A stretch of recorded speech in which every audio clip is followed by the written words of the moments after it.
శ్రీ గురుభ్యో నమః. శ్రీ మహాగణాధిపతయే నమః. శ్రీ లలితా మహాత్రిపుర సుందర్యై నమః.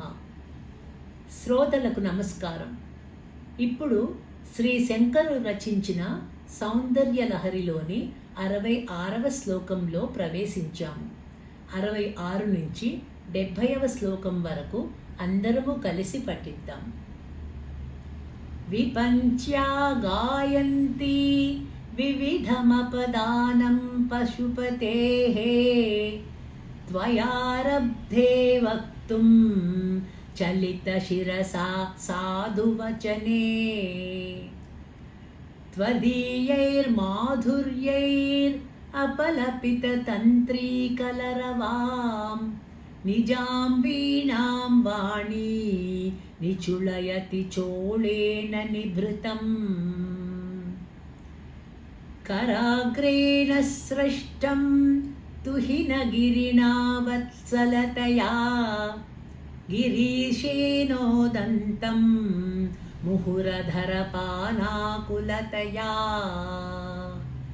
करग्राह्यं शम्भोः मुखमुकुरवृन्तं गिरिसुते कथं कारं ब्रूमः तव चुबुकमौपम्यरहितं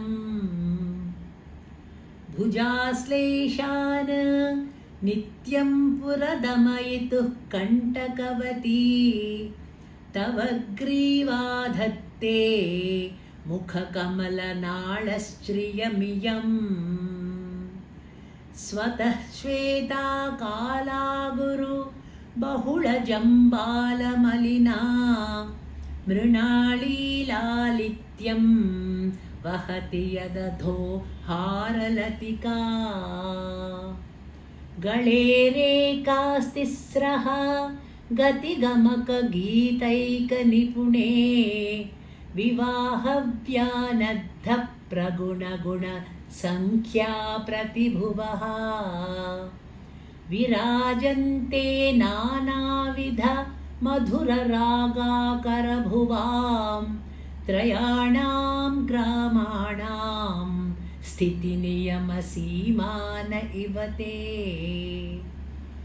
मृणाली मृद्वीनां तव भुजलतानां चतसृणां चतुर्भिः सौन्दर्यं सरसिजभवः सौति वदनैः नखेभ्यः सन्तस्रानो प्रथममदनात् अन्धकैवोः चतुर्णां शीर्षाणां समम् అభయహస్తార్పణధియా. ఇక్కడితో మనం 70 శ్లోకాలను పఠించాము. పూర్వ పుణ్యం లేకపోతే అమ్మ పాదసేవా భాగ్యం లభించనే లభించదు. శక్తి సేవ ముక్తికి త్రోవ అన్నారు పెద్దలు.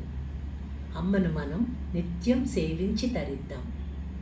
మరో 5 శ్లోకాలతో మళ్ళీ కలుద్దాం. శ్రీమాత్రే నమః.